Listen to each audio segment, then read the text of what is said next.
remains. Reports Kevin Durant is expected to be back from his right calf strain at some point midway through the finals, barring a setback. The earliest return for KD would be Game 3, but according to the report, Game 4 is the most logical option. KD has missed 6 straight games, including last night's loss.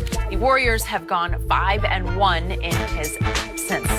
Chris BROUSSARD is still with us. So, Chris, would KD's return be a good or bad thing for Golden State? I think it'd be a great thing. I mean, this is arguably the best player in the world. Like, I don't see any downside. Now, if I'm KD and the Warriors, I'm not coming back unless I'm really close to full health. Okay. Right. Like, I don't think he should go out there and risk it. Just, you know, he's got free agency coming up potentially and, you know, just none of that. But look, Iguodala, we don't know how serious that is. Right. You see how deep they're having to go on their bench with McKinney and Quinn Cook, Jonas Jerebko, guys like that. And we talked about the need for a third scorer. So, no, KD's presence in that lineup would be tremendous. And here's the thing. I do think that the Warriors and KD will take into account the situation with the series. Yes. Now, I think Game 4 is definitely more likely than Game 3. So even if you're down 0-2, how ready is he going to be? But it's interesting that this news came out after they lost Game 1. Agree. Because Chris Haynes also said he's been doing on-the-court work earlier in the week. So why release this now? I talked about, obviously, the worst-case scenario for KD was coming to pass if they won the championship without him.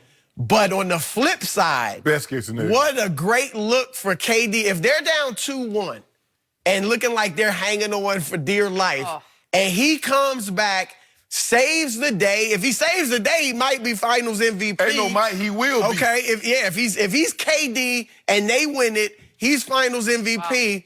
Here's the thing. Number one, it kills all that narrative about needing him. Doesn't totally remove the fact that you went there in the first place, but certainly puts that to rest a lot. And then does it change free agency? Like, and the question is he only thinking about leaving because for validation, because of the naysayers? You know, does he really like it there? But he knows he wants to get this image off of his back. He'll never get the credit that he feels he deserves, and maybe he does deserve it as long as he's playing in that environment. But if he saves the day, and then if you save the day, I would say to KD, if that scenario plays out, you come back, they're down 2-1, you win Finals MVP, you lead them to the championship, at least stay one more year. Because then go for 4 straight. Nobody else has done it since Bill Russell. Play in the new arena. And then you can leave the next year if you want. But this could work out great for KD if he's himself physically. I agree with you. It's a great thing. I don't know any basketball team in the history of the game that couldn't use 30 points a night. And that's what KD gives you in the playoffs, 30 points a night. There's really no downside to him coming back, Skip, because he's the one guy that when your outside shots are not working, you can dump it down to him on the block, and he can turn around and shoot over his left or right shoulder over anyone. So him coming back now, not only is he a scoring option, he's the #1 scoring option because he's the one guy that can neutralize it. There's not enough traps. There's not enough defenses that can take a guy that's 7 foot tall with a trajectory of launching the ball at 10 feet tall, 10 feet high. So there's no downside to Kevin Durant. And considering that Iggy might be hurt more serious than we know or might miss extended time, Skip, I don't know how you win this series or turn this series around without KD. So now you don't think they can win the series without him?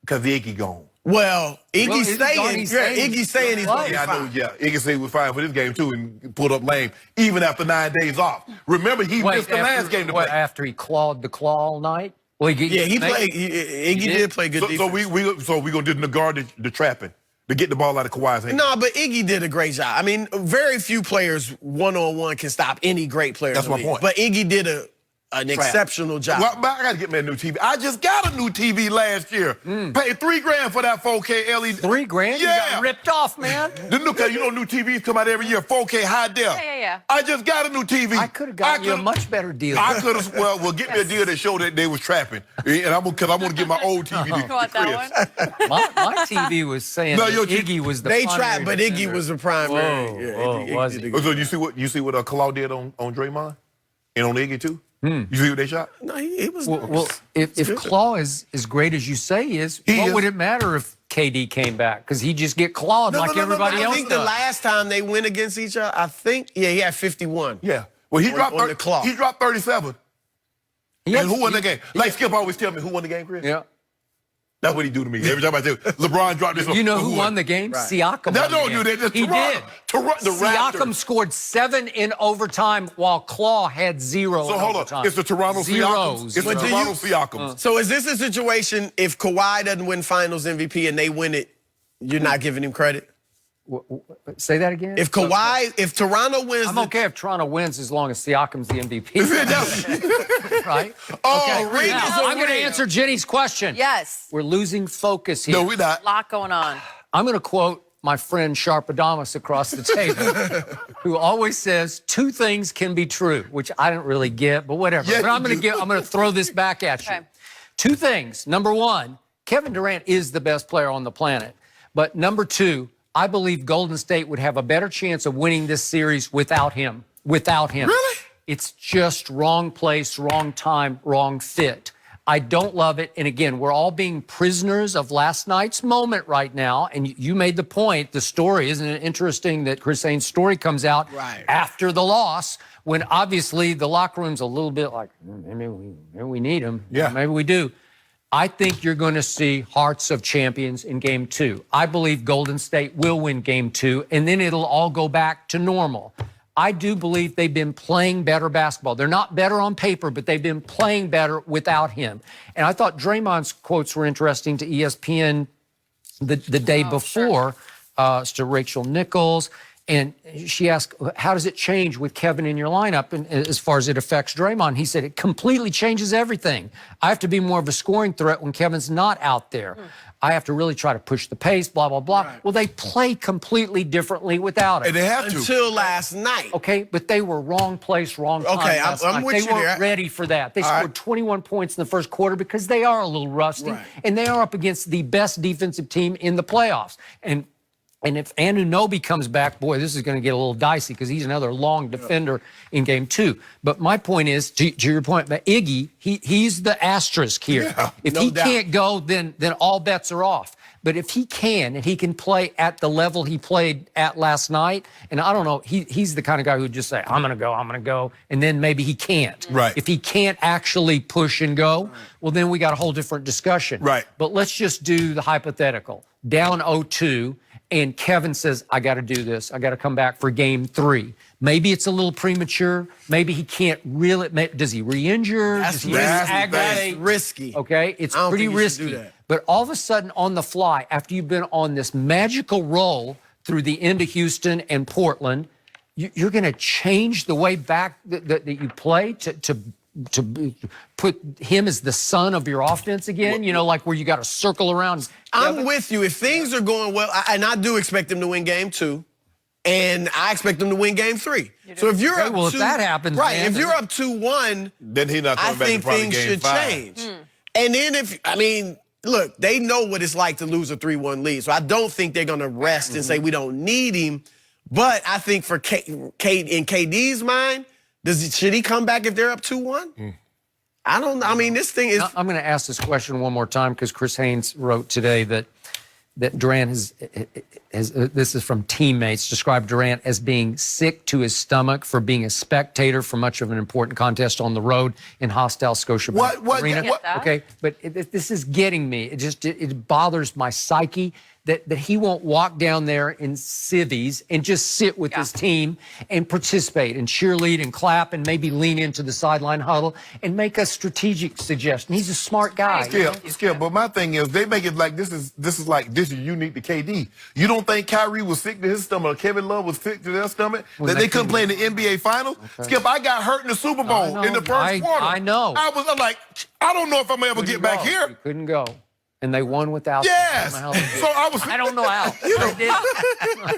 I don't know how. It's a miracle. Was it not? We were low. Hey, But you shouldn't have even been on the field in the first place. First of all, we were 14-2, so we had a very good team. We played 5 games without number 7. And fortunately for you, Eugene Robinson had an issue the night before. Am I What right? you want me to do? That's one way to put it. He did. Yeah, He had an issue. He had he an just told, issue. look, he had a trophy on the back seat. He told the lady to move the trophy. Is that what it was? I made it up. I don't know. But that certainly disrupted and distracted your opponent. But look, 30, it's hard to say, nah, bruh, leave 30 alone. We don't want 30 to come back and join us. So you're saying, like, even if you're up? Oh, no, if he's up, I don't see him coming back. I mean, it's risky for him, considering what's at stake. Yes. Now, if he plan on going back, come play, because they're going to max you out regardless. If you plan on coming back. Okay, but this is a fascinating conundrum for Kevin because this man right here, you said on your radio show last week, hey, if they win without him, it could be his worst nightmare. And Kevin's like, well, it's not my worst nightmare in life. And you're like, well, we're talking about basketball. Right. Okay. Yeah. We're not talking about literally. Okay. If he does come back, game 4 would be 4 weeks to the day of his injury. And they say, what, 4 to 6 weeks? Yeah. That's typically To the day. And that's if he comes back. Is he going to be full strength? Is he? I mean, there's the whole. He shouldn't risk He's not even practicing. They said he's not practicing with the team. No. Steve Kerr says, well, I see him shooting a little bit. He's doing And for basketball him, activity. he's not a set shooter. No. He's a jump shooter. He is. So that Push calf, it off. Yeah. Right. Yeah. Okay, well, another guy that's a popular discussion with the Warriors, Drake. Now, he's getting in the mix. Is he going to regret talking trash?